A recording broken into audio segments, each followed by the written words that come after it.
ನದಿ, ತೊರೆ ಅಂದಮೇಲೆ ಅತ್ತ ಇತ್ತ ಓಡಾಡೋಕ್ಕೆ ಅದಕ್ಕೊಂದು ಸೇತುವೆ ಬೇಕೇ ಬೇಕು. ಇತ್ತೀಚಿನ ದಿನಗಳಂತೂ ಮರದ ಸೇತುವೆ ಮಾಯವಾಗಿ ಕಾಂಕ್ರೀಟ್ ಸೇತುವೆಗಳದ್ದೇ ಕಾರುಬಾರು. ಆದರೆ ಇಲ್ಲೊಂದು ತಂಡ ಪ್ರಕೃತಿಯ ವಸ್ತುಗಳನ್ನೇ ಬಳಸಿಕೊಂಡು ಅಂದವಾದ ಮೇಘಾಲಯ ಲಿವಿಂಗ್ ರೂಟ್ ಮಾದರಿಯ ನಿಸರ್ಗ ಸೇತುವೆ ನಿರ್ಮಾಣ ಮಾಡ್ತಿದೆ. ಹಾಗಾದರೆ ಬನ್ನಿ, ಆ ನಿಸರ್ಗ ಸೇತುವೆ ಹೇಗಿದೆ, ಎಲ್ಲಿ ನಿರ್ಮಾಣಗೊಂಡಿದೆ ಅನ್ನೋದನ್ನು ನೋಡ್ಕೊಂಡು ಬರೋಣ. ದಿನವಿಡೀ ಸುರಿಯುವ ಧಾರಾಕಾರ ಮಳೆ, ಗುಡ್ಡ ಪ್ರದೇಶದಲ್ಲಿ ಹರಿಯುವ ಝರಿ, ತೊರೆಗಳು, ಹಚ್ಚ ಹಸುರಿನ ದಟ್ಟ ಕಾಡು, ವಾವ್, ಎಷ್ಟು ಚಂದ ಅಲ್ವಾ? ಆದರೆ ರಭಸವಾಗಿ ಹರಿಯುವ ಈ ತೊರೆಗಳನ್ನು ದಾಟುವುದೇ ದೊಡ್ಡ ಸಾಹಸ. ಇದಕ್ಕಂತಲೇ ಕಾಂಕ್ರೀಟ್ ಸೇತುವೆ ಬಂದು ಮರದ ಸೇತುವೆ ಕಾಣಸಿಗೋದು ತೀರಾ ಅಪರೂಪ. ಮರದ ಸೇತುವೆ ನಿರ್ಮಾಣ ಮಾಡುವವರು ಗ್ರಾಮೀಣ ಭಾಗದಲ್ಲೂ ವಿರಳವಾಗಿದ್ದಾರೆ.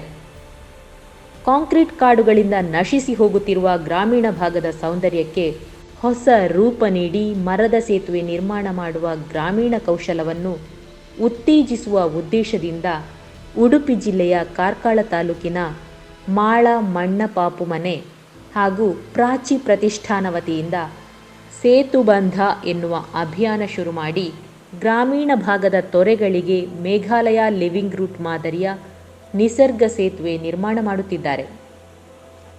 ಜೀವನದ ಜಂಜಾಟ, ಆಧುನಿಕ ಶೈಲಿ ಇವುಗಳಿಂದ ನಮ್ಮಲ್ಲಿನ ಕೌಶಲ್ಯ ನಶಿಸಿ ಹೋಗುತ್ತಿರುವ ಈ ಕಾಲಘಟ್ಟದಲ್ಲಿ ಪ್ರತಿಷ್ಠಾನದವರು ಸ್ಥಳೀಯವಾಗಿ ಸಿಗುವ ಅಡಕೆ ಮರ ಹಾಗೂ ಇತರೆ ಕಾಡಿನ ಬೀಳುಗಳನ್ನು ಬಳಸಿ ಆಕರ್ಷಕವಾಗಿ ಮರದ ಸೇತುವೆ ನಿರ್ಮಾಣ ಮಾಡುತ್ತಿದ್ದು, ಮಕ್ಕಳು ನಡೆದುಕೊಂಡು ಹೋಗುವಾಗ ಯಾವುದೇ ಅಪಾಯ ಸಂಭವಿಸದಂತೆ ಸೇತುವೆ, ಜಾನುವಾರುಗಳಿಗೂ ಹೋಗಲು ಅನುಕೂಲ ಆಗುವ ಸೇತುವೆ, ಹೀಗೆ ಬೇರೆ ಬೇರೆ ರೀತಿಯಲ್ಲಿ ಸೇತುವೆ ನಿರ್ಮಾಣ ಮಾಡುತ್ತಿದ್ದಾರೆ.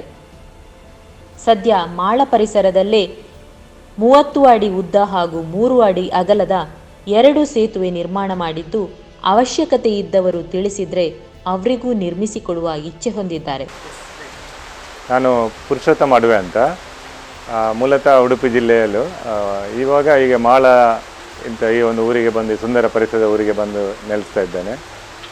ಈ ಊರನ್ನು ನೋಡುವಾಗ ತುಂಬ ಒಂದು ಬೆಟ್ಟ, ಗುಡ್ಡಗಾಡು, ಹಸಿರು, ಇದರಿಂದ ಸಮೃದ್ಧಿಯಾದ ಊರು, ತೊರೆಗಳಿದೆ ಸುಮಾರು.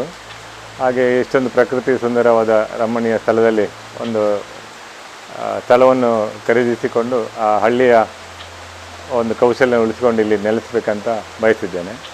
ಇದನ್ನು ನೋಡ್ತಾ ಇರುವಾಗ ದೂರದ ಮೇಘಾಲಯದಲ್ಲಿ ಒಂದು ನೆನಪು ಬರುತ್ತೆ. ಯಾಕಂದರೆ ಅಲ್ಲಿ ಸಣ್ಣ ಸಣ್ಣ ತೊರೆಗಳು, ಅಲ್ಲಿ ಆದ ಕೆಲವು ಸಣ್ಣ ಸಣ್ಣ ಸೇತುವೆಗಳು, ಮರ, ಅಡಿಕೆ ಮರ. ಈ ಒಂದು ಸೇತುವೆ ರಚನೆ ಮಾಡುವ ಕಾನ್ಸೆಪ್ಟ್ ಆಗಿ ಬಂದು ಇಲ್ಲಿ ತರಾಂತರಗಳಿಂದ ಒಂದು 200 ವರ್ಷದಿಂದಲೂ ಈ ಥರ ಸೇತುವೆ ನಿರ್ಮಾಣ ನಡೀತಾ ಇತ್ತು.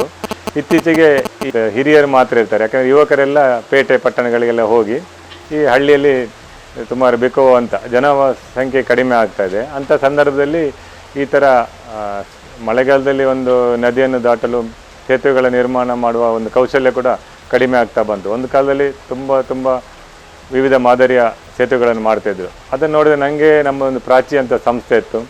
ಈ ಸಂಸ್ಥೆಯ ಉದ್ದೇಶವೇ ಈ ಯಾವುದೀಗ ನಶಿಸ್ತಿರುವ ಕೌಶಲ್ಯಗಳಿದೆಲ್ಲ ಇದನ್ನು ಉಳಿಸಬೇಕು, ಅದನ್ನು ಬೆಳೆಸಬೇಕು, ಇನ್ನೊಂದು ಜನ್ರೇಷನ್ ಇದ್ದಾರೆ, ಮುಂದಿನ ಜನಾಂಗಕ್ಕೆ ಅದನ್ನು ಒಂದು ತಿಳಿಸುವ ಪ್ರಯತ್ನ ಮಾಡಬೇಕನ್ನೋ ಉದ್ದೇಶದಿಂದ ಈ ಪ್ರಾಚಿ ಸಂಸ್ಥೆ ಇತ್ತು ನಮ್ಮದು.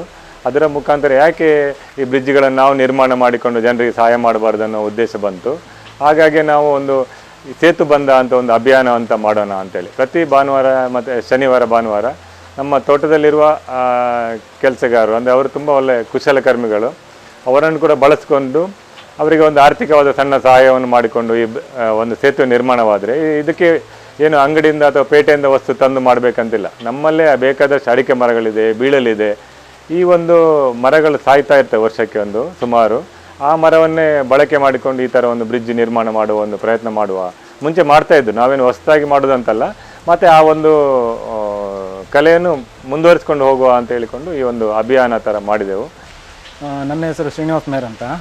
ನಾನಿಲ್ಲಿ ಪುರುಷೋತ್ತಮ ಅಡವೆಯಲ್ಲಿ ತೋಟದ ಕೆಲಸ ಮಾಡ್ತಿದ್ದೇನೆ. ಅವರ ಮುಖಾಂತರ ಬ್ರಿಡ್ಜ್ ಮಾಡಬೇಕಂತ ತಿಳಿಸಿದ್ರು. ಅದಕ್ಕಾಗಿ ನಾವು ನಮ್ಮ ಹಿರಿಯರು ಕಲಿಸಿಕೊಟ್ಟಂಥ ವಿದ್ಯೆಯನ್ನು ನಾವು ಕೂಡ ಬಿಡಬಾರ್ದು, ಮಾಡಬೇಕು, ಮುಂದಕ್ಕೆ ಕೊಂಡೋಗಬೇಕು, ನಮ್ಮ ಮಕ್ಕಳಿಗೆ ಕೂಡ ಗೊತ್ತಾಗಬೇಕಂತ ಮಾಡಿದ್ದು. ಮೊದಲಿಗೆ ತೋಟದಲ್ಲಿ ಬಿದ್ದ ಅಡಿಕೆ ಮರಗಳನ್ನು ಒಟ್ಟು ಮಾಡಿ ಸುಮಾರು ಒಂದು 10-12 ಅಡಿಕೆ ಮರಗಳನ್ನು ತುಂಡು ಮಾಡಿ ಮೊದಲು ಹಾಕಿದ್ದೆವು.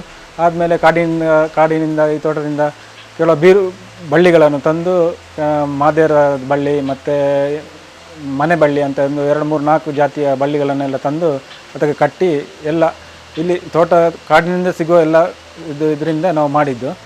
ಮತ್ತು ಸುಮಾರು ಇದಕ್ಕೆ ಒಂದು 12 ಹಾಲು ಖರ್ಚಾಗಿದೆ. ಅಂದರೆ 2 ದಿವಸದಲ್ಲಿ 6 ಜನ 2 ದಿವಸ ಮಾಡಿದ್ದೇವೆ. ಇನ್ನೂ ಇದಕ್ಕಿಂತ ಚೆಂದಾಗಿ ಮಾಡ್ಬೋದು. ಯಾವ ಡಿಸೈನಲ್ಲಿ ಕೂಡ ಮಾಡ್ಬೋದು. ನಾವು ಅಡಿಕೆ ಮರದಲ್ಲಿ ಡಿಸೈನ್ ಮಾಡಿ ಮಾಡ್ಬೋದು.